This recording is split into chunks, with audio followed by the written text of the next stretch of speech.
Hey, what's up? Frank? Yo! What's up, man? Can you hear me? I can hear you beautifully. Yeah, is my audio good? Super good.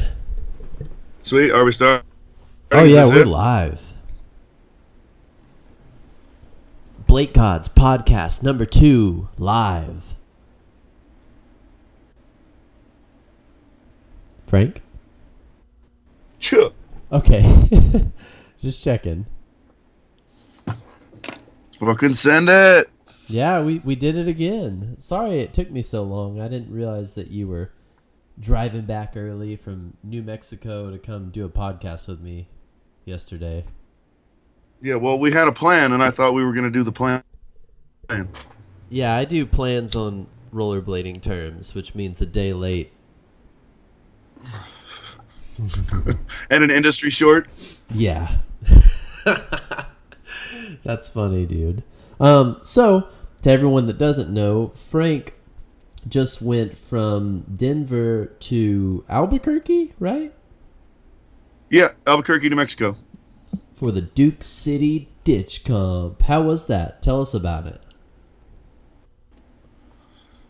It was good. I think this was the 5th annual. Jeremy Morgan and his guys have been putting on this contest for 5 years now.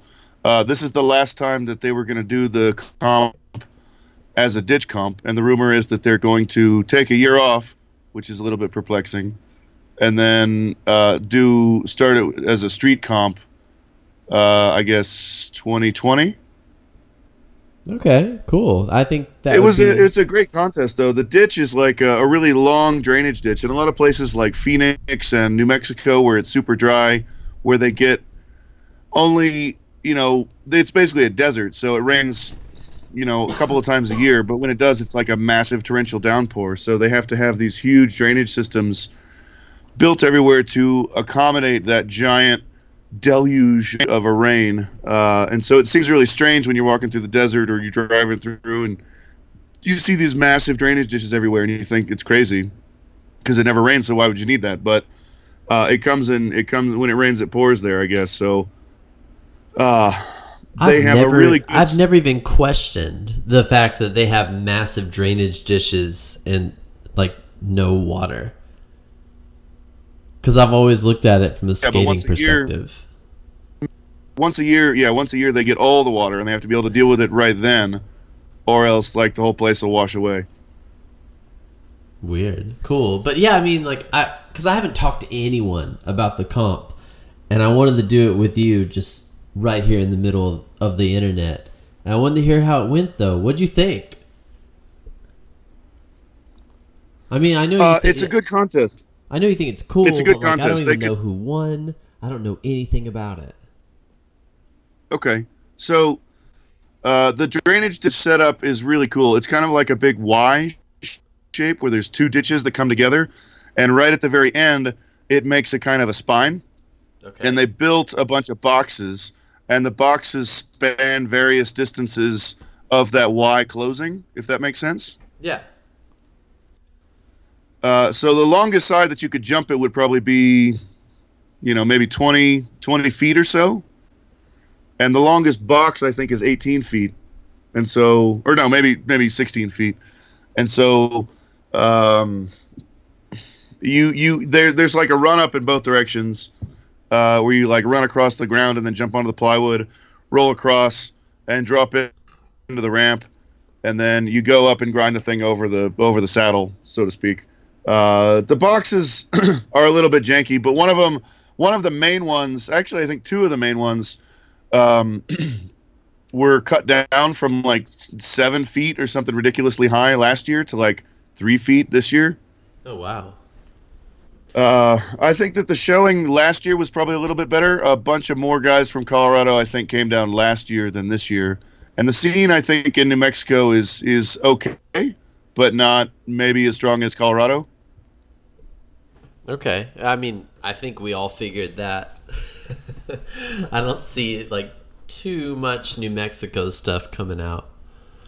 I mean, those guys are, they're trying to hold their scene together as well as they can, just like everybody else. Colorado, I think, is unique in that we've had a lot of people move here from out of state fairly recently, and so there's a lot of out-of-towners, kind of padding our numbers.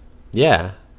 Yeah, no, there's only a few blade hubs left, and of course Denver's one of them. I think Phoenix might still be one. I think Phoenix is. LA forever, and Texas, like Austin, Texas, and that's it. Oh, I don't think that's it. I think that just in the U.S., I think that there's a couple few more than that. Oh, New York City. I forget about New York. Chicago is holding it down pretty well, too, I would say. Oh, yeah. All my favorite skaters are from Chicago. In the Northwest, I think does okay, like the Seattle and Vancouver kind of guys. Ooh. That's not America, though. Seattle is. Nah, it's Canada. I'm just playing. I've never been. You're falling back into your trolling roots, Cody. You need to chill out. I'm just playing. I mean, I'm just talking about how North Seattle is as a city. Anyway. It's probably not as north as New York is. Yeah, it's true. So all right, yeah, Duke City Ditch Comp was super cool. Yeah, it was fun. It was a lot of fun. The camping, I'll tell you though, was kind of shit this year because they've had almost no snowfall over the winter, and I think they were at like 5% snowfall, which is like really, really next to nothing. So I think that the whole state is in like a fire ban. Oh, so geez. Camping with no campfire is just kind of like sitting in the dark. Dang. Yeah, it sounds a little scary. I'm kind of happy I didn't go. I'm scared of the dark. Chris Fleener came out from Texas. Holy shit. How was that? Did he kill it? Oh, he skated. I'll say that. He did well. He top sold the box. That was cool. I think he did a couple of 360s over the sort of the ditch Y-shaped spine part. That was cool. I think he did a fakie 5 over a big part. That was cool. Yeah, I've never seen Chris Fleener skate really chill. It was hot though, man. It was really hot out there, especially for us Coloradans. That's cool. Yeah, I saw. It was like 90. I saw banning Hurricane Topsail that box. That's like the only clip I've seen. I don't know how much filming was going on. There was a bunch of different people taking photographs, so we'll probably be flooded with stills eventually. But I don't think they shot the whole thing. Dang. Oh well. Yeah, it's a bummer too. I got one trick. Yeah, I know. You said you misfitted it. I misfitted that same box first try. That's fucking sick. Is it the tall one? Is that you're talking about? No, the tall one is super short. I did the one that Banning did. Oh, cool. The curvy, rainbowy one. Yeah, the rainbow one. Yeah, and then I ate that big-ass sandwich that you saw a picture of me eating. Yeah, after you'd said, yeah, I'm going to go down there and skate the comp, and the only thing I've seen of you since was just you hogging a sandwich down. It was really funny. Very classic. It's bad Frank. though, man. Like that's like advice for anybody. Like you got to eat, man. Like if you're out there in the hot ass sun and you're in a comp and everybody's drinking beer and stuff, you got to eat or you'll die. Did you? Actually, TK, who took the picture, is the one who. He's the one who ate the other half of that sandwich. I only ate half of that thing. I'm not hating. I'd be eating sandwiches too. But did you judge as well, or did you just skate? No, I just skated. I did 3 tricks. Okay. Well, I know What's that his name? Usually you judge and stuff. I judged last year, but that was because I think that Jeremy Morgan needed a judge, and he seemed like he had a lot of labor, but he didn't have the judge figured out. So I judged it last year for him. But this year he was going to give me the Luke Bender Award for doing one dope trick and then taking my skates off. But instead he gave me the Old Man Award. So you won something. Yeah, I won a Razor's hat. Thanks, Jeff Akers. Sick, dude. It was sick, dude. I haven't had a baseball hat in a long time. Yeah, it's the first time you've won something in a while too, huh? Like skate comp wise. Oh yeah. Yeah, well, I haven't skated in a comp in like 20 years. Yeah, that's what I meant. Like, wow, you're really coming back up, dude. It's the comeback. Yeah, man, got the old man award. I was stoked on that Misfit, though. I wish there were a clip of it, but c'est la vie. I was going to say, man, to get the old man award is actually something to say nowadays because there's a majority of old men. So, like, I'd imagine there's more competition in that than getting the Young Buck award. Well, for one thing, it wasn't like a separate category. Like, there wasn't an old man division. I know. You know, because McBay was out there and he was killing it, and Kevin Barr was killing it. Although Kevin Barr isn't an old man yet, he's still like, you know, like early 30s. Yeah, he's totally not old. He's around my age. But they had an up box set up on one of the banks where, like, you don't go over it, you just go up it and then back into the same bank that you came up. That's and weird. Fucking K-Bar, man, they had that thing. It was all PVC coping, and Kevin he killed that thing, man. He did like a dagger sweaty, or just dagger, I guess, based on our last conversation. Yeah.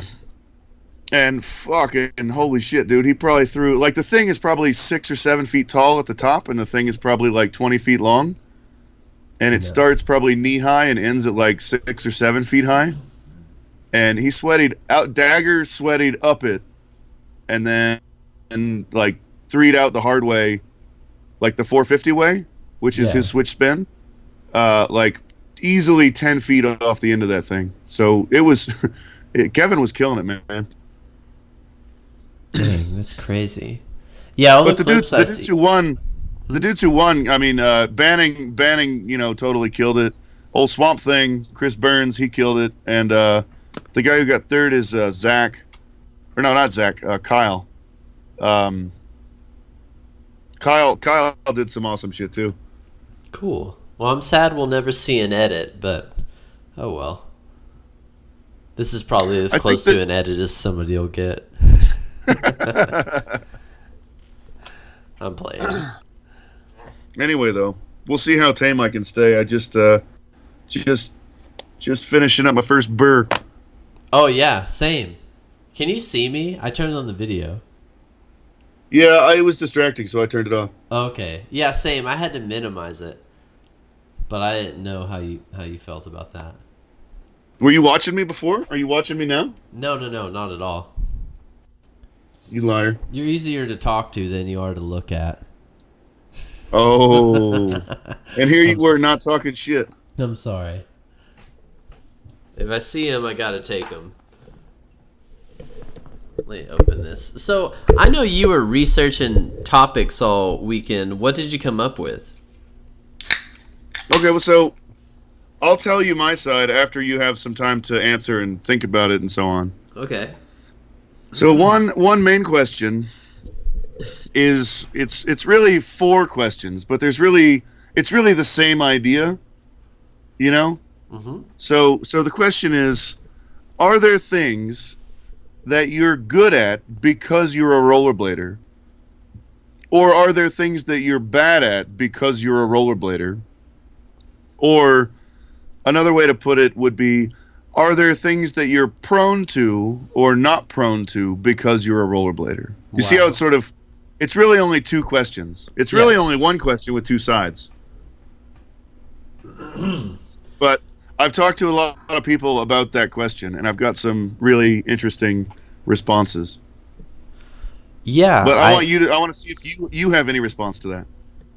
Well, I think even had I never rollerbladed, if I would have chose to do these things anyway, I would have been just as good or bad at them as far as like activities are concerned. However, did rollerblading make me a financial ruin? Yes. I am definitely prone to quit a job and not have money to go on crazy skate trips, you know. Okay, so that's not the spirit of the question. Okay. Let me give you an answer to one of the questions and see if that, because like if you're saying that you've made bad financial choices, I'm going to bet that if you weren't a rollerblader, you would have made bad financial choices anyway. They just would have been different bad financial choices. Yeah. Probably. Okay, so let me give you an example. And this is one of my own. Okay? So a long time ago, probably, well, not that long, like let's say 10 years ago, a friend of mine who's kind of like a tired old hippie, he got a slack line, and he was trying to learn how to do it. And I thought, well, I don't know how to do that. I'll try to learn it with you. He's like my next door neighbor. And I had a really, really hard time learning how to slackline. And I looked at it and I thought, well, that ought to be fucking easy. Like I can grind a rail like as long as a football field. Like that shouldn't be a problem. And this was also probably 50 pounds ago. So when I thought that, it was more realistic. Anyway, the difference, if you're balancing on a rail, which I can do relatively well, your feet stay in the same place and your top moves, for balance.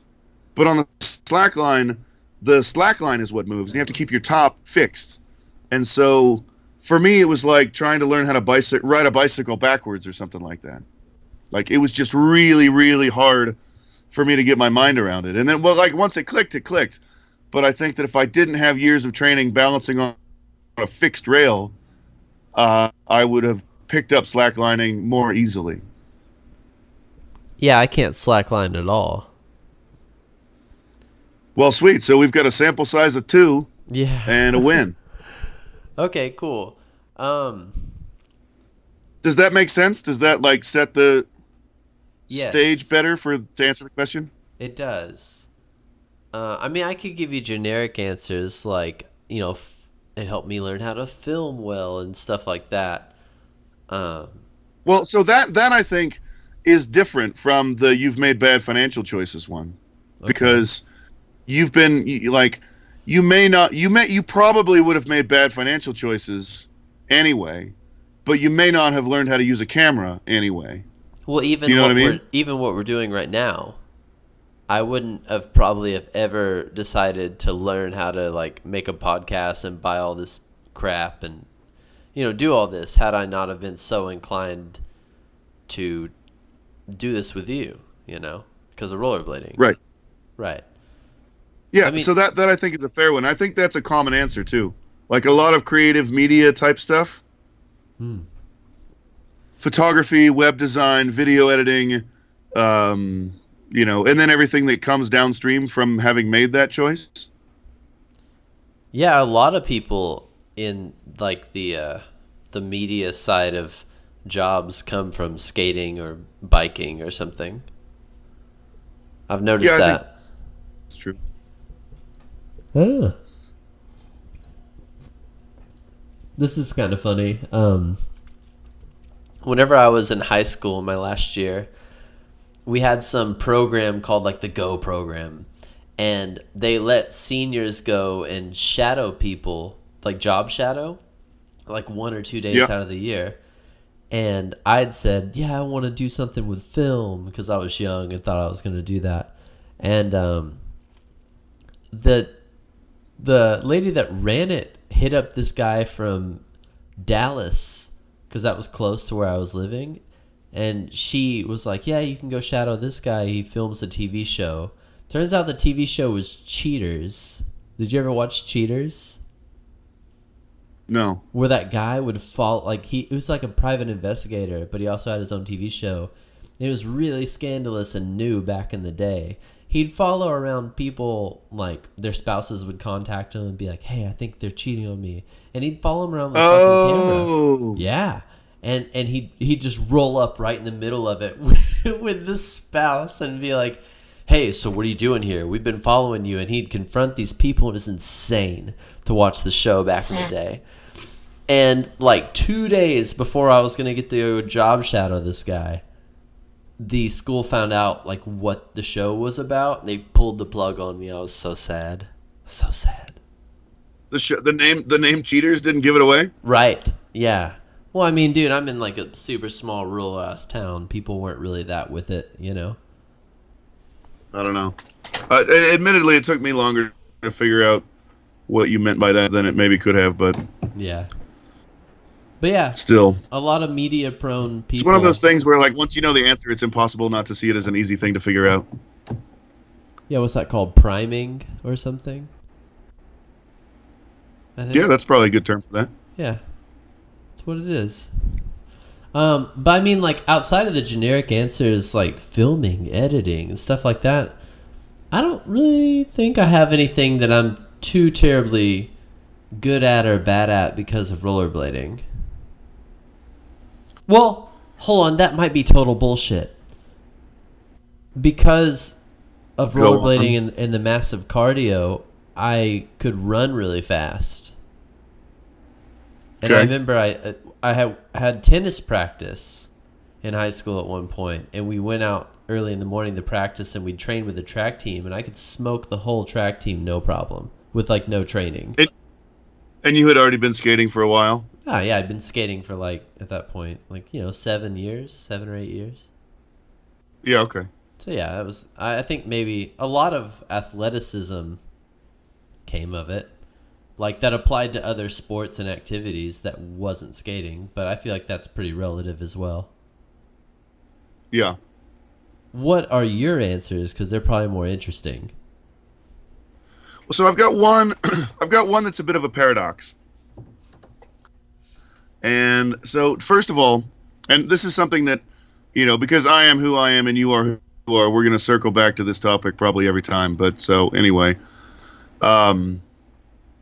I think that rollerbladers are more prone to head injuries than someone in the average population, right? Yeah. Like, if you just pick an American at random, you're going to get somebody like my mom. You know what I mean? Someone like me is going to have had more... So a rollerblader like me is going to have had more head injuries than someone like my mom. For sure. However, I also, because I'm a rollerblader and because I've spent, 20 or 30 years falling down, I'm really good at falling down. So, for instance, if it were, winter and I went outside and slipped on the ice, I probably wouldn't hit my head on the ground if I slipped on the ice. But my mom, if she went out on the icy sidewalk and she slipped and fell, she's probably more likely to hit her head doing that than I would be. And yet, it's kind of a puzzle, because I'm going to wind up with more head injuries over the long term than, say, an average person. Yeah. No, that's true. You get a lot of newbies on activities, and they'll break an arm. And I always thought that was really strange, because, you and I, because of how we've skated for so long and fallen for so long, could probably go do a slew of activity and not break a bone. Because rollerblading makes you graceful. Well, it may. Well, graceful I know in some the graceful face of rollerbladers. danger, I guess. Well, okay, so let me riff on that, because that's another one that's sort of related. I was talking to Mike Langhausen about this, and he raised the question, do you think that rollerbladers are better able to deal with pain than someone from the average population? Yes. You do? I do. So, okay, let me add an addendum to that. Would you say that holds true for just the kind of pain that you get from rollerblading, or does that extend to all kinds of pain, like a headache? Oh, wow, I'm a huge bitch about headaches.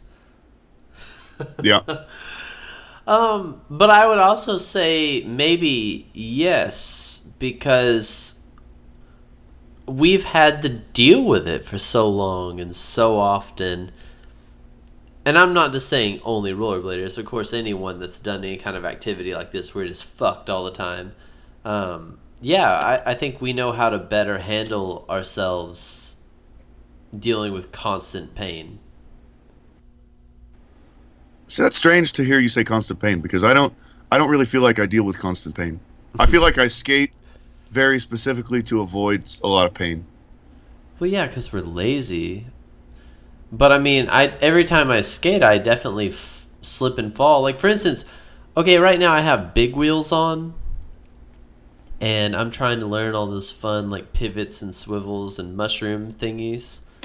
And Yeah. I'm just eating shit on the ground because I don't know how to utilize these things correctly.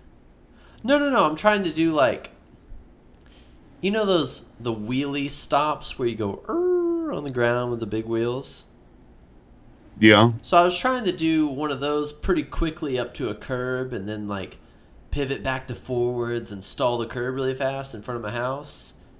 And, I'm just like eating total shit. Like I slammed my elbow pretty hard. And, like, I'm still getting hurt, baby. I'm still out here learning. Lol. So my response to that was, I think that rollerbladers are probably better at dealing with the kinds of pain that we're accustomed to dealing with, but I don't necessarily have any reason to think that we're better at dealing with pain in general. Like the headaches, right? Like I think that if I got hit in the shin, if somebody's ripped with a golf club and whacked me in the shin, it wouldn't actually be different than going skating. Like it would hurt and I'd sit down and I'd rub it and I'd complain a little bit and then I'd get back up, right? Okay. But like if I got a headache or if I had to like have a baby, like rollerblading isn't gonna, getting hit in the shin for 20 years isn't gonna make me be able to have a baby and just, no sweat. You know what I mean? So whenever you get hit in the shins, it lingers and it hurts for a long fucking time. And you just gotta sit there and cope with the pain for super long. And I think learning how to cope with all these lingering injuries can potentially help, like with having a child, for instance. You understand the pain's happening and you can live in it and you're not going to explode from it. It just depends. You sound like somebody who hasn't ever had a baby. Well, news to you. Yeah, I'm for sure not gonna. I hear you, and I think that Lang had a similar side. I'm skeptical that we're better. Like a headache, I don't know, man. To me, a headache is debilitating. I think it's also an individual thing. Well, and everybody has, more or less severe headaches and so on and so forth. But if I have a headache, I turn into a grouch, and if I hit my shin, like I'm not going to turn into a grouch the same way that if I have a headache at work, I'm going to be a grouch. Speaking of being a grouch, I know we spoke briefly before I internet called. Are you still in a grouchy mood? No, I'm fine. Okay, just checking. Got all my cigarettes here. Had my little Starbucks coffee thing. Having a beer. You shouldn't have Starbucks this late. You're going to sleep bad. I'm pretty sure. Well, I know we said we aren't going to go for 3 hours, but just in case, I don't want to fall asleep mid-podcast. That's good. Because you're the type of asshole who would, like, run an hour and a half of me snoring as the other half of the podcast. Holy shit. That's a good idea for later. That'll happen sometime. Not if I keep drinking these Starbucks thing. Yeah. It might happen. Although I had to get off the Red Bull. I was drinking a ton of Red Bull back in the day. No. Actually, you were there. Oh. I called you on the phone the first time I ever had Red Bull. Yeah, I know. I remember. It's very funny. You can quote it. That was hilarious. Let everyone know. Huh? I want everyone to hear what it was you were so excited about on the phone. Well, so I was at what was it called? Was it ACL Fest? You were at some kind of event. I was at a big like festival concert thing in Austin, and there was this line that had like 300 people in it waiting for beer at this like little beer stand, and next to it was like these other people coming away right away with what looked like drinks. And I was like, well, fuck this line, dude. So I go over there, and I'm like, do y'all not have beer? And they're like, no, we have vodka-redbull. And I'm like, what's vodka-redbull? And they're like, here, have one. Drank one, and I thought it was like the best thing I'd ever had in my whole life. And I think I ordered like 10, and I went back to where my wife was, and she's like, "Where's the beer?" And I'm like, "Oh, I got vodka Red Bull." And she's like, "Well, I'm not drinking that." So then I drank like 10 of them, and then was drunk. And so then I went back and got 10 more, and was more drunk, and it was a preposterous scene because the whole time I was there, I was trying to avoid like seeing my students, because I've got college students and they're like there and they're underage and they're probably drunk, and I don't want them to see me drunk and they don't want me to see them drunk, Yeah. But I was just totally annihilated, wasted, and I had to call you to tell you. I don't think you called me. I think you texted me because I remember reading it. It's a lot funnier to read. And it went as, dude, they put vodka, period, in the Red Bull. And you said that like multiple times. You were like, there's Red Bull in the vodka. This is insane. Yeah, I was like probably 20 deep at that point. That's not healthy. That's bad. I can't believe your heart didn't explode. Oh my God, it was so good. And then I was on like a vodka Red Bull tip for a long time, but then, if I'm gonna drink, I probably have a drink like maybe once a week nowadays. Oh, really? But I won't. Like if I drink fucking 5 Red Bulls, like there's no way I'm ever gonna get any sleep that night.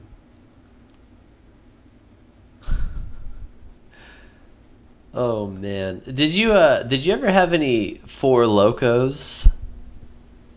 No, but I've got a really good Four Loko story. Oh, sick! Let's hear it. Okay, so when after Rat Tail distribution fell apart, Rest in peace. with everything with Shima and John Elliott and Jan, right? Mm-hmm. All that had sort of fallen apart. And Jan had been doing his thing in San Diego for a while, and then eventually moved back to Austin. So when he moved back, he loaded all his crap up into like a U-Haul and like had driven from San Diego back to Austin. And this was fairly shortly after I had moved from Europe back to Austin. And John Elliott helped him load up the truck because John and Jan are like besties. And so they drove back with all Jan's shit to Austin, and they called me to say, "Can you help us unload?" And I said, "Sure." Anyway, so I get there, and they both look like fucking hammered shit, dude. Like they're both so haggard, have like been crawling through the desert. It seemed like.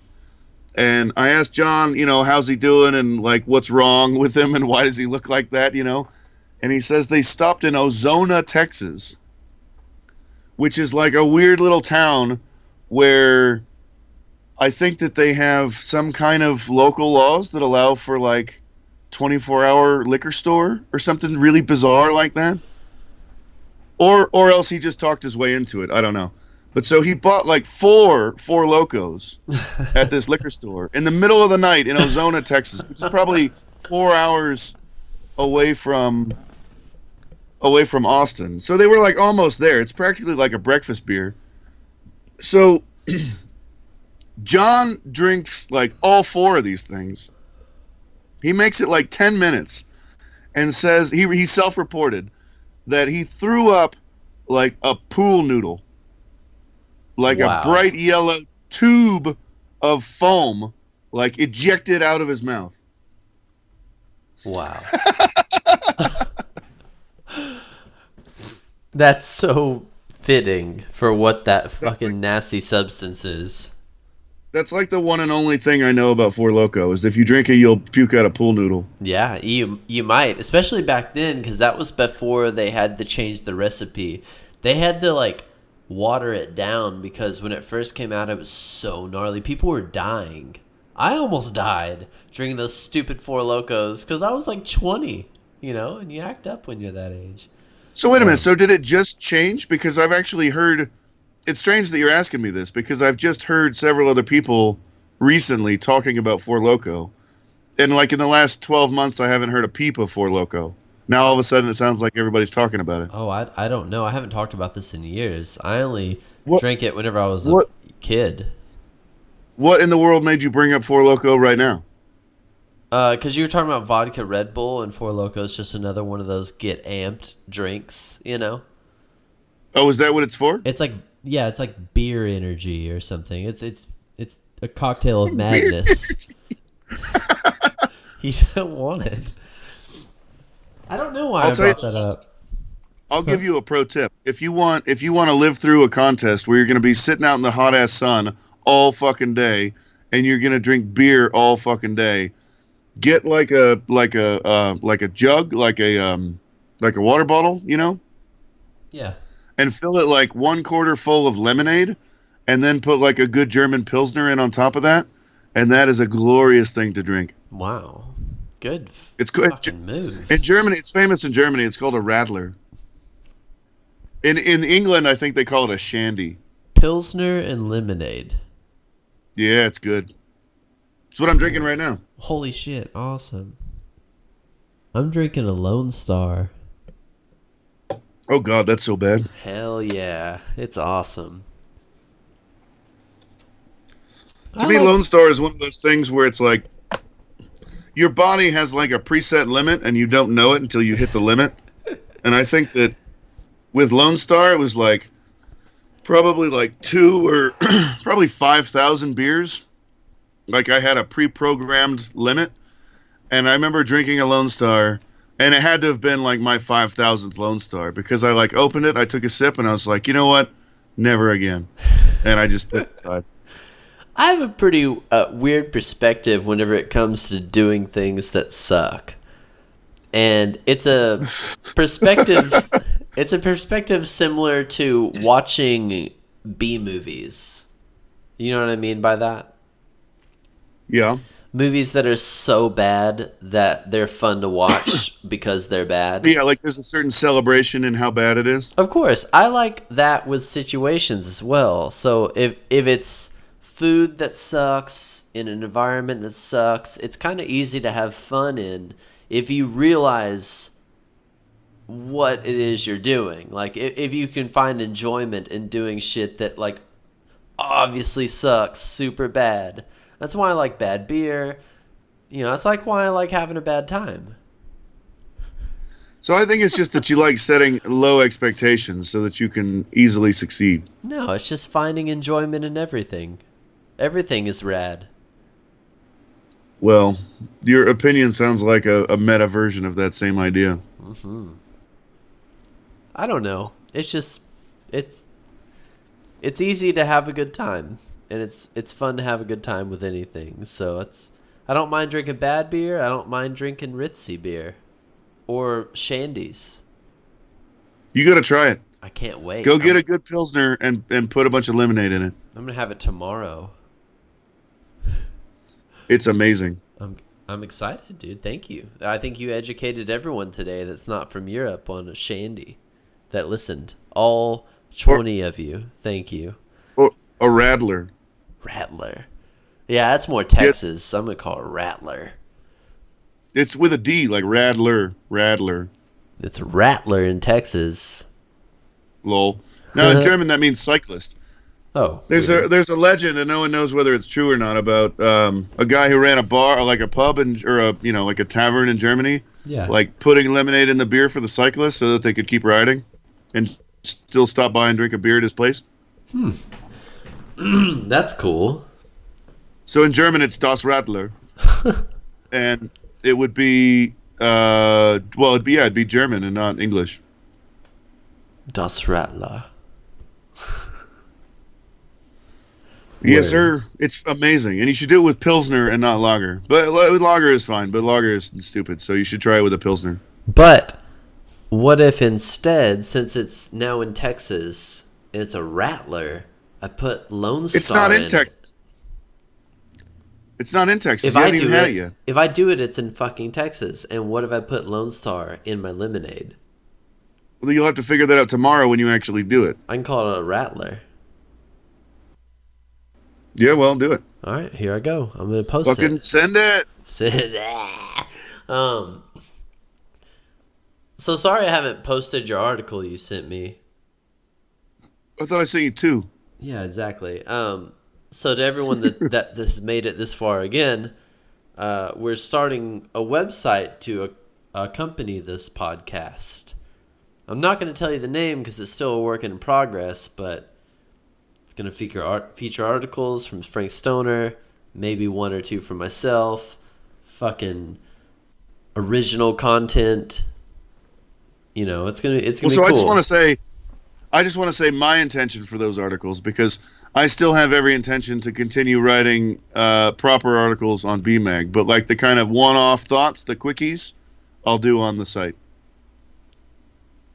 So we're that kind of organization to you. We're the side chick, and BMag's your mainstay woman.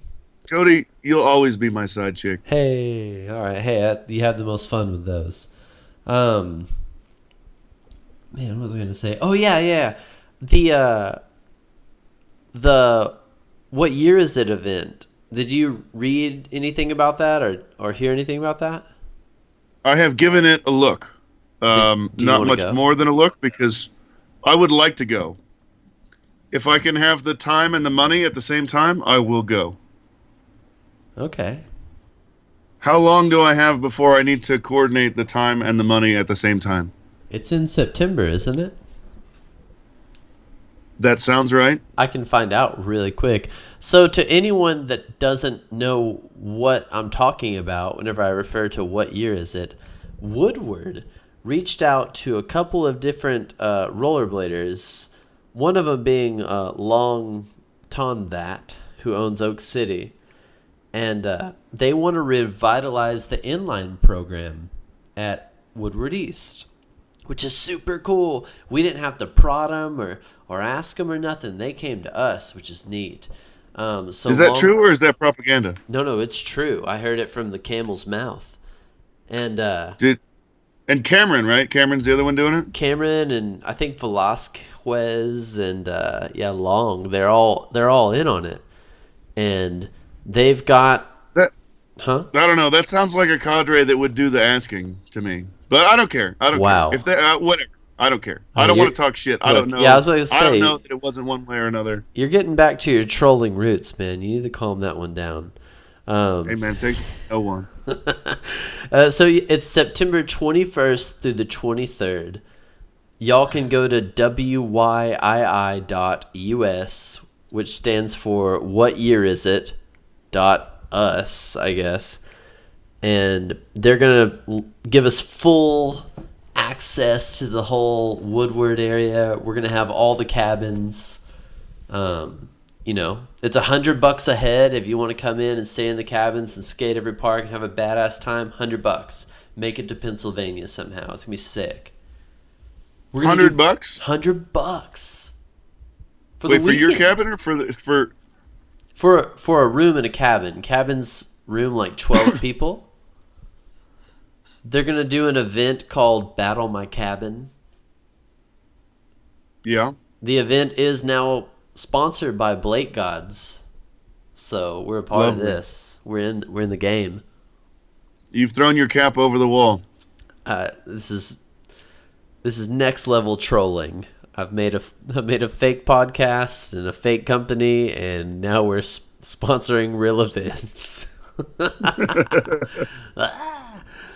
And you also say Chwoonny with a CH. Yeah, I know. I'm country. It blows my mind that you say Chwoonny. I'm from the woods. That's how we say it. How'd you say it again? Chwoonny. Chwoonny with like a U. Yeah, I always Chwoonny. imagine you saying Chwinny, but you say Chwoonny. Chwoonny. Chwoonny. So there's no T in Chwoonny. No, it's CHWOONY. Chwoonny. I think it should be U-N-Y. Chwoonny. That's even better. Chwoonny. Yeah, it's good. Yeah, well, that's dope. That's dope. I'm excited. I think I'm gonna do my best to try to make that happen. Yeah, I want you on my team, man. How else I am I love gonna Woodward. win? If there's a Cloud9 contest, I will start my Rocky Balboa training and lose the weight. Although I still hold my fat ass over that rainbow and did a misfit. That Hell was yeah. no shit. That's a really People said it was good. That's a really good trick for you. Yeah, I know. I hate it. You know, I just recently, the past couple of years, whenever I was going through rehab, whenever I was hurt and stuff, realized What? I thought it was Like knee rehab or like drug rehab? no, I don't do drugs. Lol. Well, the bad ones. Says the guy with a mouthful of alcohol. I realized I'm not bendy, and I've realized how over the years that's affected my skating. Like, I can't misfit well because my outer thighs aren't flexy. And Are you duck-footed or are you pigeon-toed? I'm pigeon-toed. Are you really? Yeah. That's weird. I had a thing going where I was thinking that pigeon-toed people are bendier than duck-footed people. Well, maybe that's not true. I'm bendy whenever it comes to like topsoils, but if I was to do like a topside mistrial, I can't get my legs to do. They can't extend very far. I can do a. Can I tell you how? Can I tell you how to do a mistrial perfectly? How? Okay. Imagine that you have a broomstick coming out of your butthole. Okay. You got to point the broomstick at the space between your 2 feet. Easy. You gotta channel your inner butthole. Now the problem is my thighs won't let my knees bend very far in those directions. So yeah. So I can't do those. I can sit down topsoil like John Julio all day. But I can't. Well, but the John Julio way is where you've got one bent foot and one straight out foot. Right. So you're only at 50% bending capacity. Exactly. So saying that you're bendy is like kind of a deception because you're really only 50% bendy. You're right. Because really only the one leg doing the bending. Hey, fake it, baby. They don't have to know. Okay, wait, I thought you could do like topside torque sole. That's a bendy trick. I mean, not as well as I could topsoil. I can't get as low, I think. I don't know, dude. Left leg ain't working. But well, yeah. I bring this up. I bring this up because I feel like people need to be more conscious of their shortcomings whenever it comes to their body and actually like work on them. Because had I have realized that whenever I was like 18, I would have started stretching. I would have started trying to make my like outer thighs more flexible so I could, kill it better. Well, it's never too late for now. Well, I took the grind blocks out for a reason, man. Lol. I'm done. So let me change the subject and ask you a different question. Okay. Do you think it's an intrinsically bad idea to have a blader house? No. You don't think so? Why? No, it's awesome. What do you think number one, what do you think are the odds of success of having a blader house? And then number two, what is the standard by which you assess the success of it? Have you seen John Like and his crew and how hard they kill it at having a blader house? No. Did you watch Chicken or that video that just came out? No. You've never seen? Oh my God! These guys, the guys that did breakfast, lunch, and dinner. Nope. That's all their video names. Holy shit! It was okay. So John Like, he did the wings section where he was like singing, like he was like mouth singing the song, and he'd go do tricks, and he did the big 720 over the fence. You've never seen this for real? Not like you're telling me about something that I haven't seen, and you're asking me like if I've seen certain parts of it. I haven't seen any of it. Well, I'm bringing up certain parts because those are very memorable parts. This shit I was wouldn't like, have seen it and not know it. this shit was on like, whenever Vimeo did commercials, they put tricks from this edit in their fucking commercial. Well, that's cool. Yeah, it was a big deal. It's one of the best edits like within the past 10 years. I'll put it down. Where like are those that. dudes from? Where is this blader house located? So they're all from Connecticut, I think, and they all moved to LA to pursue like acting and videography and shit. So all their videos are really well produced, And like I think one of the homies, like Casey Garrity, he acts in a show called Millennials that's on Netflix or Hulu or something. Like they're doing it pretty big, man. Okay. Yeah, they're legit in the film industry, and they're making videos and living life like as big as you can within blading and career life. Okay, so then what? Okay, so these dudes are killing it, and they all are roommates. That's cool. The question is, by what standard do you judge the success of a blader house? Oh, well, I definitely picked the unicorn house. They don't all end up like that. Right, because that's what I'm saying. Like, how long before people start trying to kill each other? How long before you like get rid of the original 3 roommates? You know, like how there's a band, like some bands have like the same singer, and they've gone through like 10 drummers, 10 guitarists. You know, I can think of multiple roommates that I. What's that? I can think of multiple roommates that I didn't skate with that I would have acted the same way towards. I don't think it has to do with rollerbladers. I think it has to do with people that just suck. And there's a lot of them. Well, no argument there. In fact, a lot of the houses I've lived in that have been rad have been with rollerbladers. Now, it was never a whole lot of us. And I noticed the ones that do clamor together often aren't as stable as, you know, the ones that don't live in blader houses.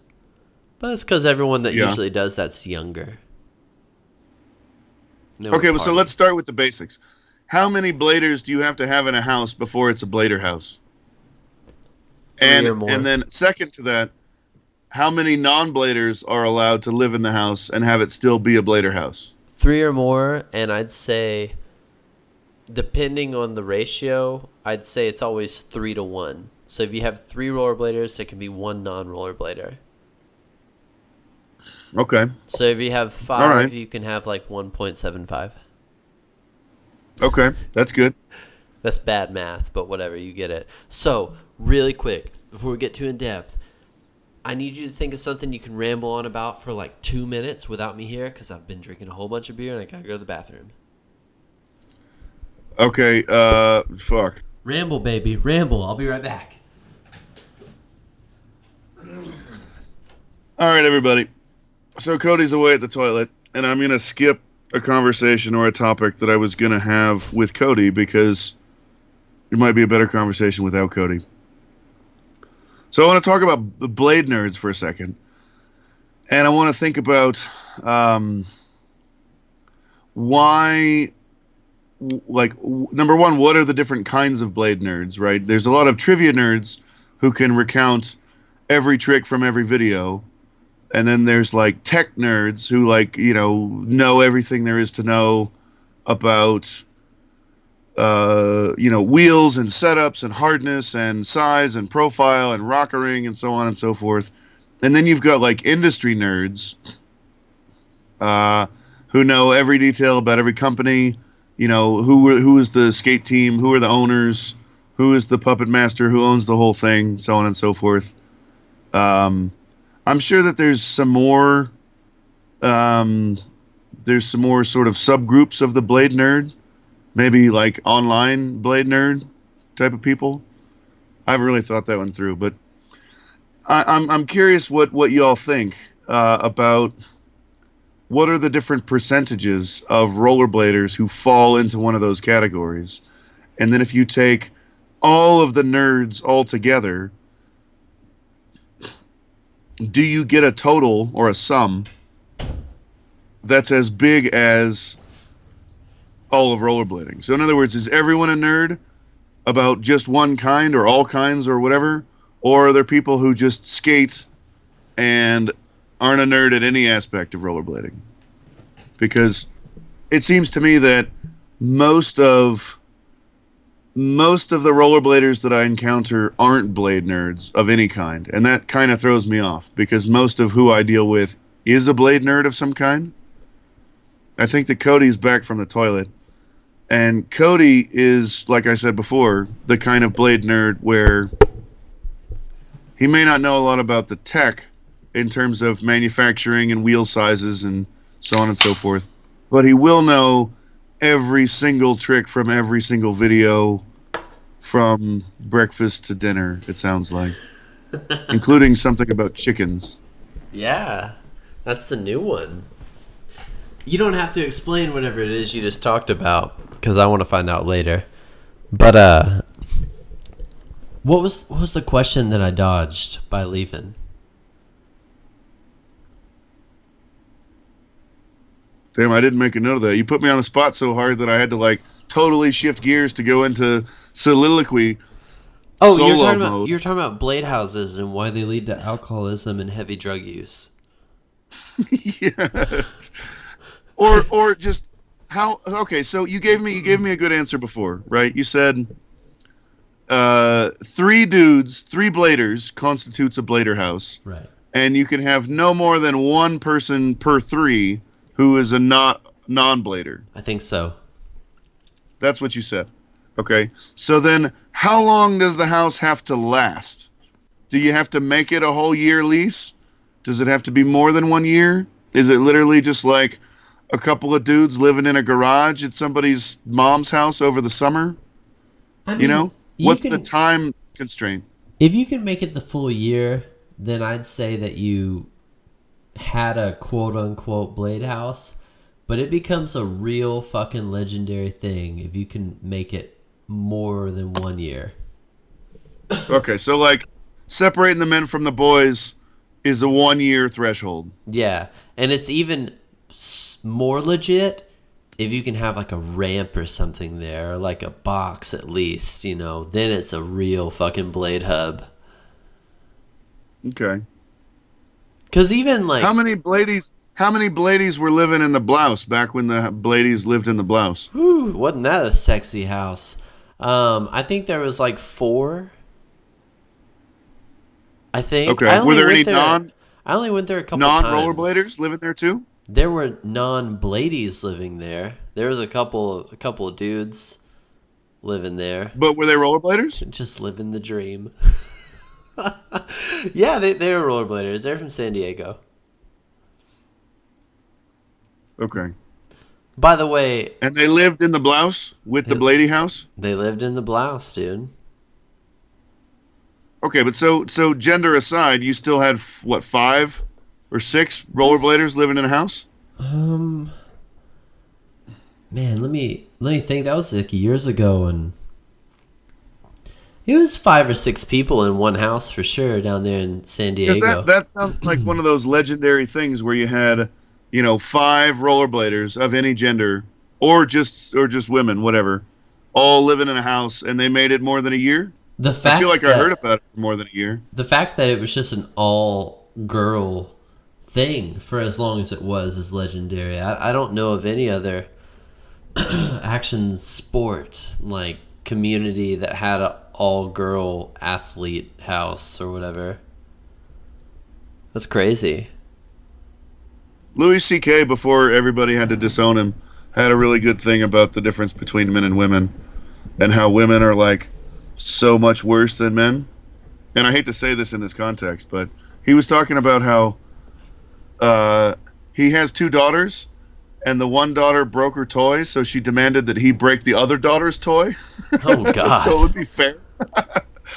My girlfriend in college had 3 roommates, and they lived in one of those apartments, like an on-campus apartment, where they basically each have a room, and then there's open up to like a common living room and kitchen. Yeah. So it's basically just like a 4-person dorm room, but it has a living room and a kitchen. Anyway, they were the first group of women to live together all 4 years in the same apartment. No one had ever done it before. Holy shit. And that was like 2002? Wow. 2004, maybe? I guess it would have been 2000 through 2004. That's when I was in college. So why do you bring this up? Well, so right down the street from me, according to your standard, is Luke Bender's house. And we're going to build a ramp there, hopefully very soon. and it's going to be amazing. Stay tuned. But also, there's 3 dudes living there, and they're all 3 rollerbladers, and they all 3 have a dog. But there's no one who lives there who's a non-rollerblader. And they have a box and a P-rail and everything. And they're about to have a badass ramp. I mean, and they're doing very well. They're doing very, very well. I've known of other blader houses that didn't fare as well. Yeah. I can think of one. Called the Black Hole. Yeah, well, we'll skip that part of the conversation. We definitely will. Anyway, though, it just, I don't know. I thought it was a good question for you. I thought you'd have an interesting answer. 1 year and 3 or more rollerbladers sounds like a decent benchmark. I haven't been to a blade house in a long time. I don't think there are that many blade houses is the thing. There are also, like you were saying earlier, it's a lot of young people making bad choices that wind up in blader houses in general. Yeah. And so as we age out of having young people at all, we're going to stop seeing that because everybody's going to live with their husband or wife and not like a bunch of fucking dudes who can't pay rent. You know what I'd be down for? And I think this is something that all the older blader people should think about is a blade neighborhood. You know, like, yeah, we might not be able to live together and pound a cheap beer the way we used to, but we could definitely live around the same block. And you could have the one dude that has the P-rail. And that way you can keep everything separate, but you could still be close enough to have a session in the driveway sometime. So we could connect my house to Luke's house if we had about 20 people buy the houses in between us. Maybe 40. I don't know. I don't know how many houses there are between my house and Luke's house. Well, I'm not even saying we got to be all next door. It's just like, down the block.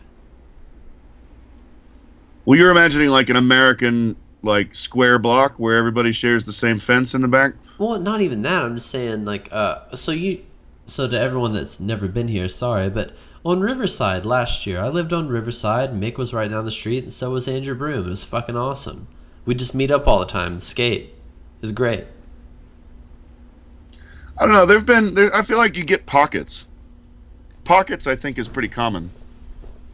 Yeah. Like right now, I live here, and down the street, Luke lives there with Nolan and J-Shack. And then down the street, Kevin lives over there. And in a couple of different times, he's had a rollerblader renting the extra room. And so there's a decent little clutch of rollerbladers in this area, and we're all within... Well, Luke's house is like 6 blocks from my house, and then it's about another 15 to Kevin's house. So, it's a nice little cohort down here. Yeah, sounds clutch. That's close to that. But, I'd be curious to see, how big a scene has to be before you have, 10 home-owning rollerbladers. God, I don't think that exists, dude. In a single scene? You think there's 10 rollerbladers that all own homes in the scene? In the same town or the same scene? Does Denver have that? I don't know. I own a house. Luke owns his house. Spyra owns a house. I'm sure that there might be a couple of more, but off the top of my head, I can't think of them. Oh, what's his name? Junk Dog. Junk Dog owns his house. Junk Dog. That's a good guy. Yeah. Do you know Junk Dog? Yeah, he let me wear his pants once because I ripped mine. It was the very first hour I ever met him. I'm out there trying to session and meet him, and I ripped the shit out of my pants. It was back whenever I was really broke, and I didn't have any pants, and I was gonna have to go home. And he was like, "Well, here's some pants. You can wear them for the day." And he let me skate in his pants, dude. This is for real? This is how I met him. Okay, all right. Yeah, he's fucking awesome. He was in Austin for some reason. Junk Dog went to Austin? Junk Dog. That's where I met him. I met him here. What? Really? Yeah, great dude. It was 6-7 years ago. Wow, that's crazy. Yeah, it's It's fucking random. That's really far from Junktown, man. Junktown.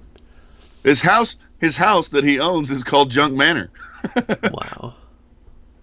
It's that place. That place is a circus. That was a Blader house. I think that it was Chris Burns and Kevin Barr and Junk Dog. And maybe somebody else. Or a couple other dudes at different times. I think maybe the reason we don't know a lot of people that own houses is because I think you were saying this while I was gone. We really only generally talk to blade nerds.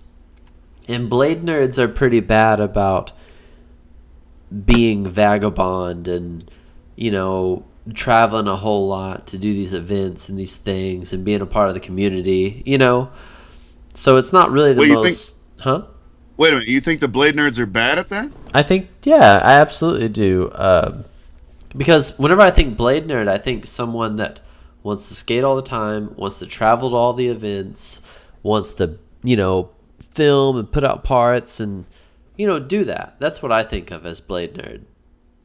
No, not at all. To me, a blade nerd, like a blade. Okay, so what you're describing is like a blader's blader, right? And that's different from a blade nerd, where they know a lot about a particular aspect of rollerblading.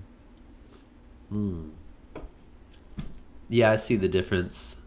I would have put them both under the same umbrella, but we can make that distinction. Well, so one blade nerd that I want to bring up, because he was at the Duke City Ditch Comp in Albuquerque, was Cletus. And Cletus is... Yeah, Cletus Kuhn, and he's dope. And I told him one more... I only saw him for like 10 minutes. And he was literally like walking up to piece me out. And he walked up and... we pieced out and whatever. He said he didn't want any coffee because he had to go into town to take a shit really bad. And anyway, I was telling him that we talked about him on the podcast the last time, and he was like, "What's the podcast?" And I was like, "Oh, it's Blade Gods or whatever."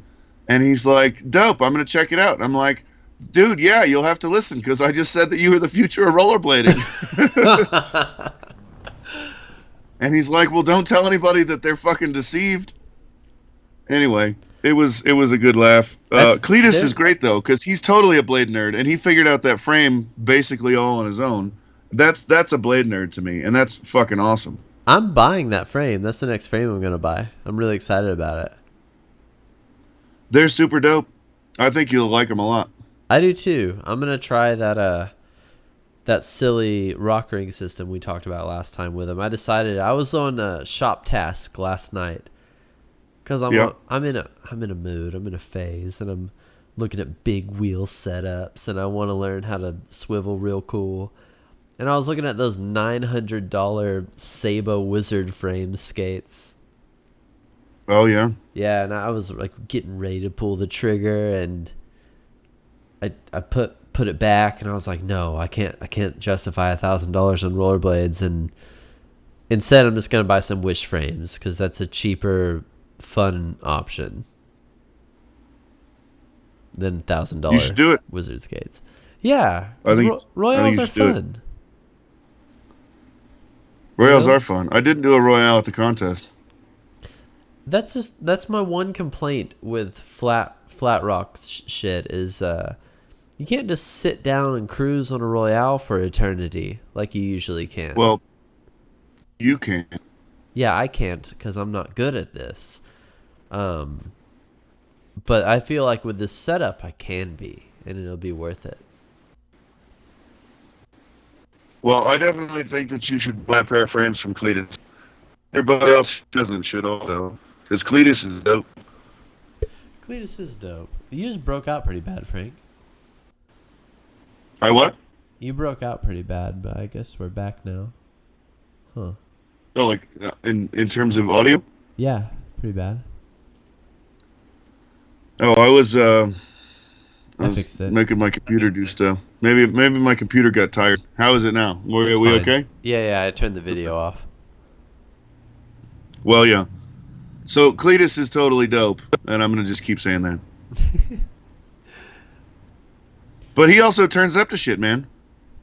Yeah, I think that's important. He comes out for the Mile High Battle. He comes out for the Colorado road trip. He comes out for the Duke City ditch comp. That dude gets around, man. I wish there was more bigger industry heads that would come out to these things. Like, it'd be really interesting to see, just a gaggle of pros roll up to the Colorado road trip or something like that. Because that's one of the bigger events in the States now. I think that this year might go pretty hard because of the 20th year anniversary. I mean, I know that some people do. Like, obviously, Julio rolled up last year, and I've seen Sneaky was there, and other people. Howie was there. Is Howie pro? Yeah, I thought so. I don't know. Should have been. That guy is really interesting to watch. Yeah, Howie's dope. I never know what he's going to do with his feet. He's got quick little feet. Just bouncing That guy's everywhere. hilarious, too, man. Is he? If you get down to, sit down and talk to that guy, he's hilarious. Yeah, I've never really talked to him too much. It's always been very passing, like, sup, dude, hey, that kind of stuff. Sup, dude, hey. Sup, dude, cool rail trick. That's about it.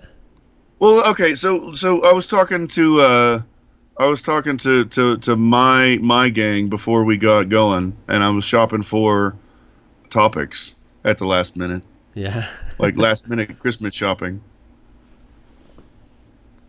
And Luke speaking of Luke, and the Mile High Battle and the Colorado road trip, Luke had a really interesting question, I thought, which is, how far can For the Love take us? Right? Because you're talking about, not enough pros or industry heads or captains of industry, turn up for these things. And I've talked to Joey.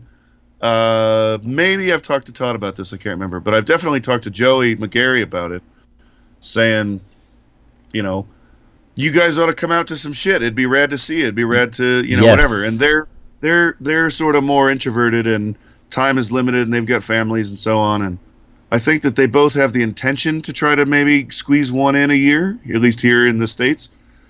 But it's challenging if you've got other responsibilities. That's for sure.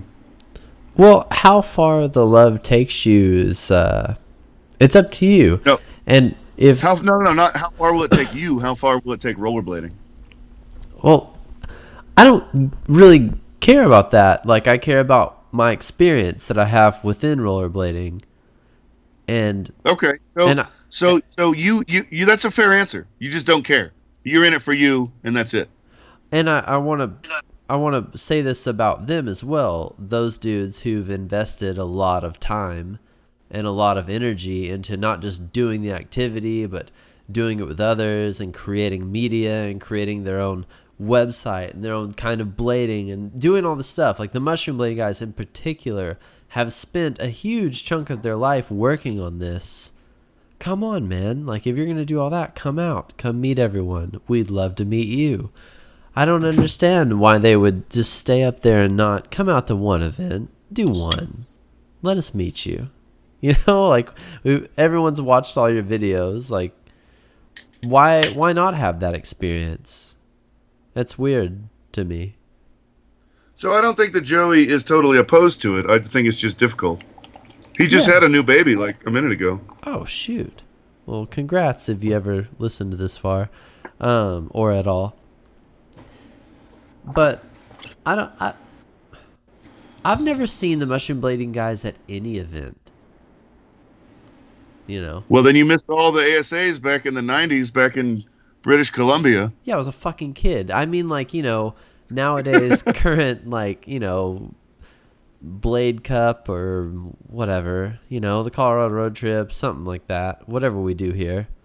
Bitter cold? I think that they would get more, gang rushed than most other people because they've got a kind of a minor celebrity in rollerblading where, everybody's listened to hundreds of hours of their podcast, and so you, feel like you're their homie. And so they, people would just come up to him and, yeah, dude, like we know all the same inside jokes, and all of a sudden it's like, I don't even know who the fuck you are, man. Get away from me. Yeah, Joey's a really agreeable dude. I don't hear too much Todd stuff anymore because I'm sure he's super, super busy. I think Joey's more in control of the media stuff, right? Yeah, yeah, I think so. Okay. But yeah, every time I see him post or say anything, sometimes it's something I've said like the day before, and I was like, oh, fuck, wow, this guy's really with it. I like that dude. He'd said something the other day about how like all contests are old man contests, and I had literally said that out loud the day prior. Yeah. And that weirded me out when I read it. I've been rewatching a lot of those the older mushroom blading videos recently, and because I've been trying to learn all the wheelie ground stuff, kind of like how everyone else has, and they were doing this really well way before any one of us ever gave a fuck, like 10 years ago. Yeah. They were already years ahead of how I wish I could skate right now. Well, I can say that having watched Joey now for a good long while, he's gotten really good. Like, he's really honing the craft, Yeah. I mean, there was a lot of stuff that they were doing before that was really kind of playful and circusy on purpose, And I feel like a lot of those videos that he puts out now where he's like zooming around one of those skate parks, like he's really dialing it in, man. Like he's really, I think that he's made a commitment to skate as often as his schedule allows him to. And a lot of us haven't made that commitment, Yeah. I could probably skate 5 days a week, maybe 4 days a week, given my schedule. But I don't. And I haven't made that commitment. I would like to, but I haven't. Same. I get off work and I'm like, fuck, I just want to eat a pizza and watch Westworld. Like, that's all I want to do. It's really hard to drive 15 minutes to the skate park to go skate by myself. For me, it's more tantalizing now because I think I've said to you or to the public that I have sleep apnea, so like I stop breathing at night, and so I wear this like APAP machine that keeps me breathing. It's like forced air to keep my mouth open. Oh, shit! I didn't know that at all, dude. Oh, okay. Well, so I do, and a lot of people have it. Some people have it from being fat and being a smoker, and other people have it for hereditary reasons. Why do you probably have it for being all fat three, and probably. smoking? Yeah, being fat and smoking. But my dad has it, and I know that my grandpa had it, but there wasn't treatment for it before. And so, I think a lot of old men have it. If you drink a lot of beer and you snore, you probably have it. Oh, shit. Yeah, I do. Yeah, well, I guess my girlfriend has told me in the past that there's moments I quit breathing, and then I snore super crazy loud and I start breathing again.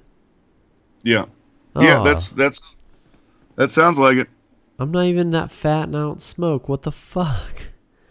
That's what I'm saying. Like, I could probably quit smoking and lose 40 pounds, and I might still have it. You know what I mean? Well, there's no reason to now, dude. Well, no, there's every reason to now, but. Okay. I hate doing like workouts, dude. Like if I could go and skate a badass mini ramp every day, I would. Yeah, hell yeah. That's why I want to buy a house, because I want to build something like that. I'm tired of this lifestyle, man. I want to make the hub. I want to have the house that everyone wants to come to. Well, build a ramp and they will come, man. Yeah, build it and they will come. It's like Field of Dreams. I'm going to make the ramp of dreams. Like Schmitty did. Schmitty just built a ramp. Yeah, in buttfuck Indiana. Yeah. And motherfuckers this weekend just turned out in droves. I saw. Oh, I saw That's proof right there. I saw that Zach Savage kid do a 540 back salve on that sub box. It was insane. Oh, that's cool. Yeah, no, I'm really, it's so weird. I'm really hyped on spin to win stuff now that it's no longer a thing. you know? It's still really hard, man. And to do it well, I think it's a lot easier to do spin to win stuff and have it look super dope if you've got ramps.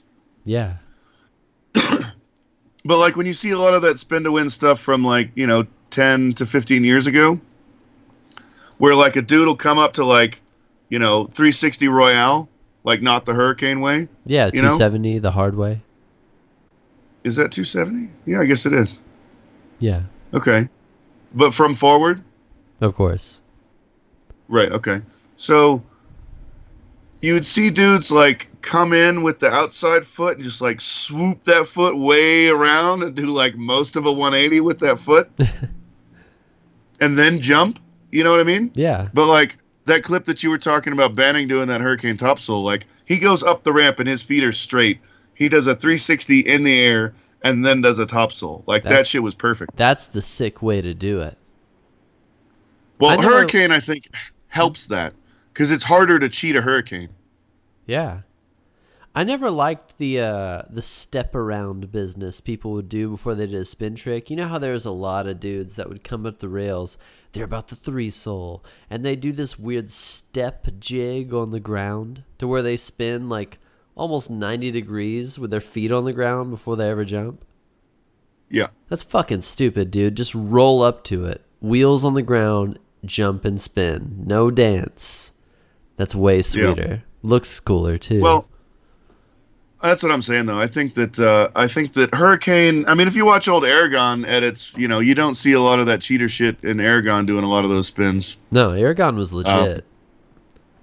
Yeah, but he also I think Hurricanes to a lot of natural tricks that way. Yeah, lucky. Then again, that's bullshit, but I also dude. think that. Huh?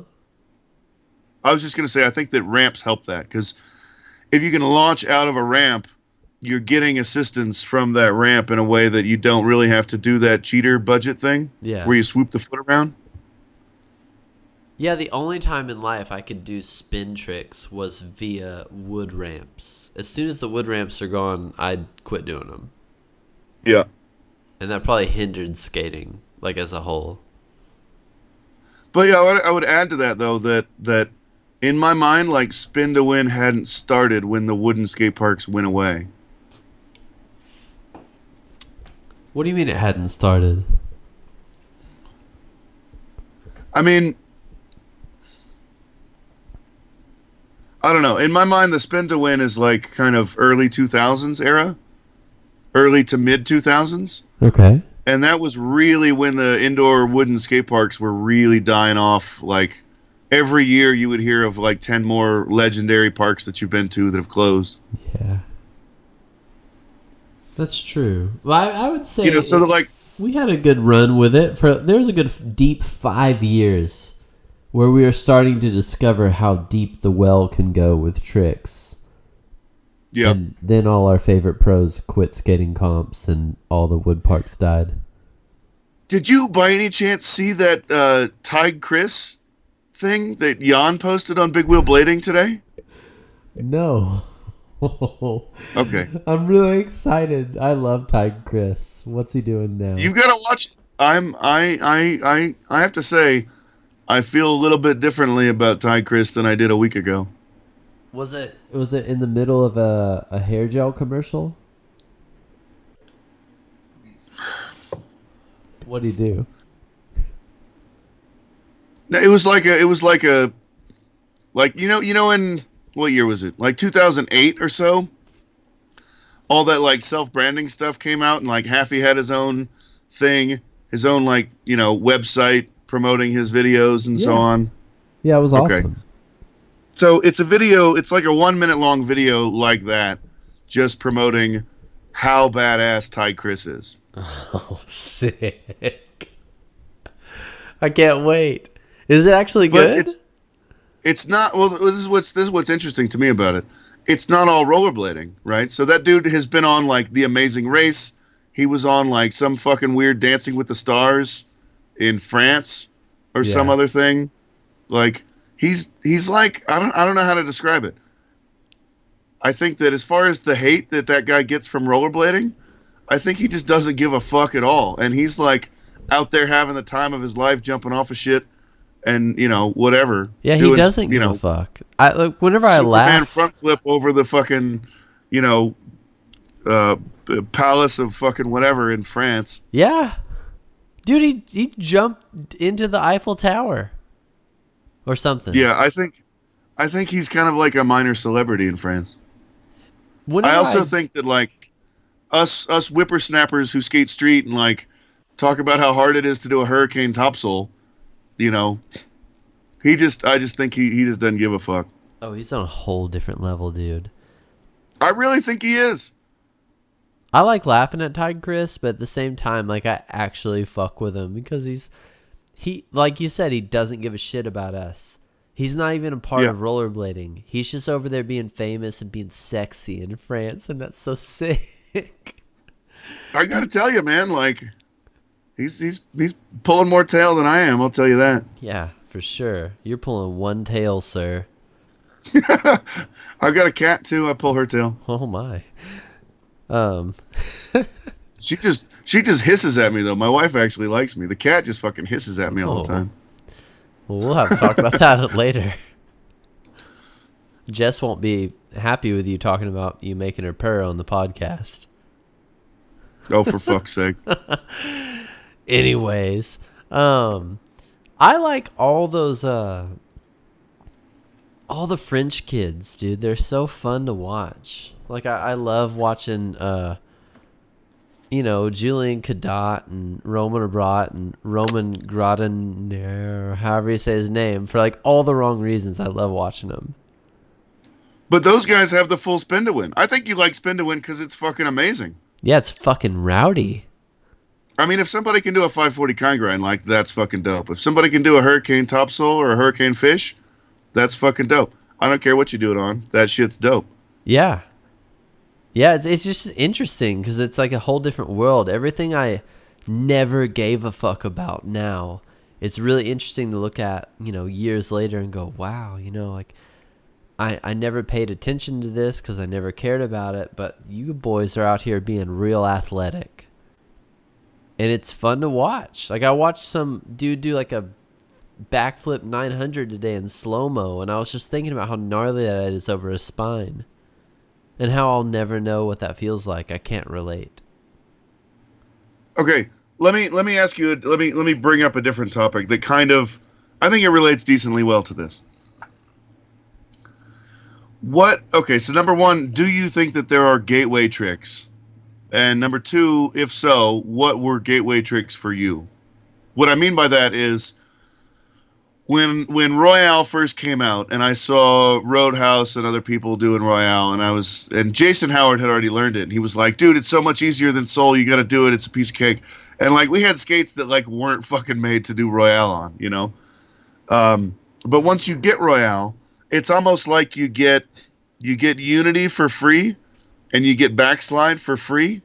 You get Soyale for free. Yeah, if you can already leap Soul, then yeah, you get Soyale for free. You might get like Top Acid or Switch Top Acid for free because that foot's used to doing that, doing the backslide leg can't action. bend, but yeah, I feel you. So you can. What gateway tricks did you encounter when you were learning the tricks that you know how to do? Royale is a really good example. I think that's the good stock example. I mean, Topsoul. As soon what as do you I get for learned free how to with Topsoul, I guess you get topside everything. Well, yeah, as soon as I learned Topsoul, I could top acid, I could X grind, I could top porn, no problem. And then I quit doing Soul because I could Topsoul, and it was easier and less scary. Okay. Yeah, that's a great point because most people are going to learn Topsoul as their first topside trick, right? Yeah. Or it would be nutty if you're somebody a weirdo. learned. Yeah, sweats. That's what I was just about to say. Like, ugh.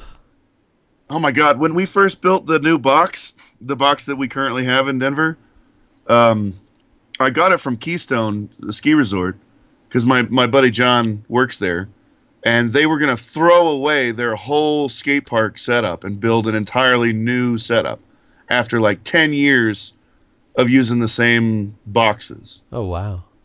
So like all the giant like rainbow rails and like all the curvy crazy things. And John gave me a call and he was like, "Hey, P.S. This is in the south parking lot. If you guys want to like mobilize some dudes, I can tell them to not throw it away till tomorrow." And I'm like, "Oh my God. All right, we'll be right there." I got like $2,000 worth of UHMW. I got all these fucking rails and we just piled them up at my house. I made one of them into our current box. Cool. And I made the top UHMW. So like set slides are a dream. Sliding on top is a dream. Drifting across is a dream because it's plastic. Wow. You know, it's a really, really nice box. But I was really scared that on, deadly tricks like a sweat stance, like, are people just going to fucking die everywhere? Yes. Like, is this just going to be like a genocide of Denver rollerblading? Like, R.I.P. Denver, R.I.P. sweat stance. That's what it is. Yeah, well, so as luck would have it, there's a guy up here named Josh Acosta who has a son whose name is Philip, and he's, I think, 12 years old, and he's a rollerblader. He's the only rollerblader I think I can name who's under 20 anymore, who's really underage at all, Yeah. Anyway, we let him have the first like shot at the box when we set it up for the Mile High Battle 2 years ago, and he came up and he was going pretty fast, and he does like a step-on sweat stance. Oh my God! And I'm just thinking like that is the horror. That's the horror, dude. Like that's backfoot. That's first. the worst case scenario. That if you put your wheels like a step-on rolling sweat stance. Oh my God. Like nothing but death, right? Given a plastic top to this box. Was it back foot first or front foot first?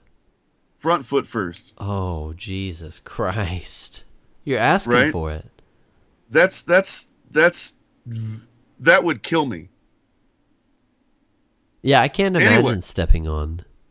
He did not slip out, and he just sort of like cruised it right into a sweat stance and slid all the way across. Jeez. It was a miracle. That's terrifying, dude. Anyway, though, it was super cool because number one, like we want to put the spotlight on a kid and have him have a good time and give him the first shot at because the box hadn't been skated by a rollerblader ever, even though the thing has existed for 10 years already because it used to just be up in a mountain. Now, I guarantee you that rollerbladers have grinded that box on skis and snowboards. For sure. Because people remembered the box. But I modified it because the way they do it for skis is stupid. Anyway. He didn't die. Congratulations, kid. And he sweat stanced all the way across the thing. Anyway, though, that to me seems like the reverse of what we're talking about, where a step-on rolling sweat stance is like not the way to safely learn how to sweat stance. But he's got it, and I skate with him, a couple times a year, and he's getting better all the time. Every time I see him, he's better than the last time. But he's still at that age where he's going to encounter these gateway tricks. And where I wanted to go with this was to say, I think, and you should brainstorm with me on this, because I think that true spin kind grind is the gateway trick to hurricane tricks. No. Yeah. Immediately disagree. You don't think so? I've done multiple hurricane tricks, and I cannot true kind.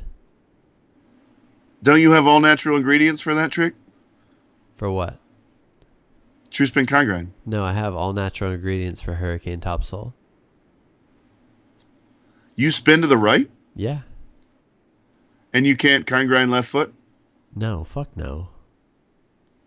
That's Really? actually the scariest left foot trick to me is left foot kind. Really? It's terrifying. I can't do it. I won't do it. Like a straight up kind grind? A left foot kind? No fucking way. Right foot kind all day, but left foot kind? No, sir. So I do left foot kind grind. But if I'm going to do 0 spin con grind, I would do it to right foot. And if I were going to do true spin con grind, I would also do it to right foot because of how I look over my shoulder and how I spin. Yeah. Well, that makes sense.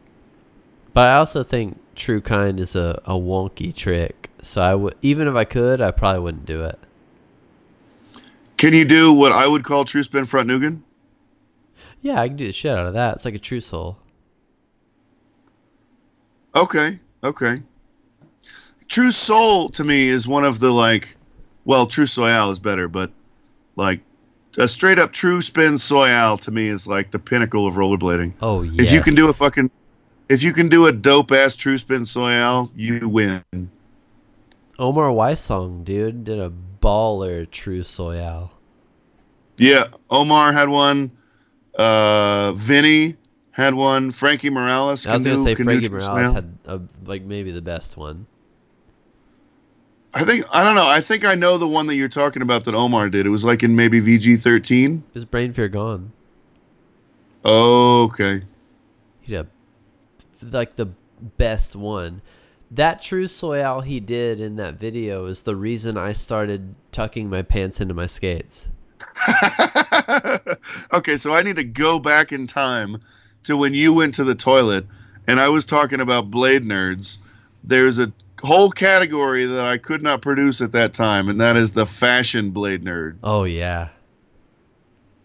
That's a special kind of blade nerd right there. That's me. You might be their king, Cody. You're talking about the dopest trick you ever saw caused you to change how you tuck your pants in. Dude, I was wearing Solomon's too, and I remember seeing it didn't cause you. This is why that's a nerd, right? Because you don't think that's fucking dope and then go learn true soyale. You go and tuck it in your pants. Well, it's just the way it looked, dude. I was like, damn, tucking in your pants looks cool as fuck.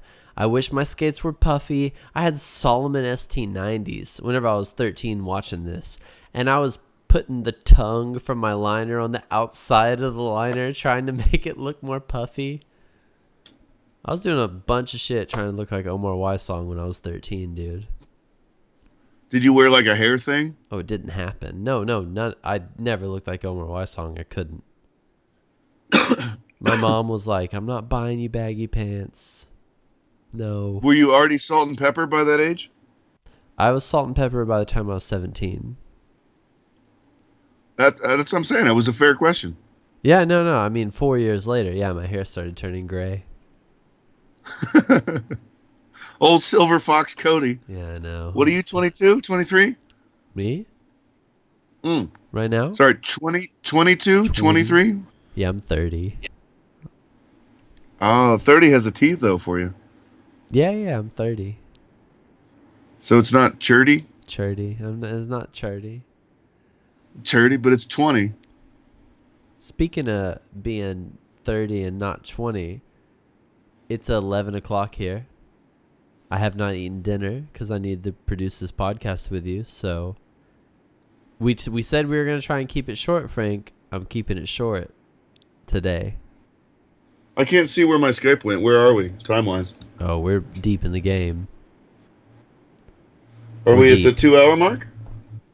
Yeah, we are actually. Are we? Yeah, we're at 2 hours. We started around 9. My thing is counting right now, and it says 1:38. Well, whatever, dude. I mean, I've got an hour till midnight, and I gotta wake up and work 12 hours tomorrow, so I gotta go eat something before I go to bed. No, okay, I get it. I'm just saying. I thought we were already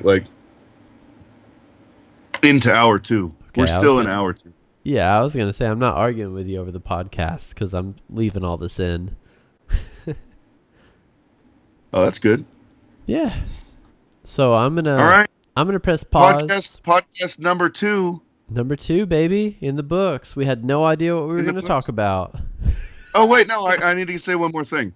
Cletus wants to know how long before you have this on iTunes so he can listen to it. Just get on YouTube, Cletus. What the fuck? What, does your iPhone not have YouTube? That's hilarious. He's probably got like a iPod client or something or like a podcast client. Look, I don't have an iPhone, Cletus, so I don't use iTunes, so it's never going to be on iTunes. Actually, it's probably going to be on iTunes pretty soon because I'm going to buy an iPhone next month when I upgrade. So, anyways, soon enough, I'll put it on iTunes whenever you send me a free pair of frames. Until then, I'm going to press pause on this, Frank, but I'll probably talk to you after I press pause. All right. Well, everybody, thanks so much for sticking with us through 2 whole podcasts. Woo! And we will talk to you soon. Thanks again. Yeah. Bye.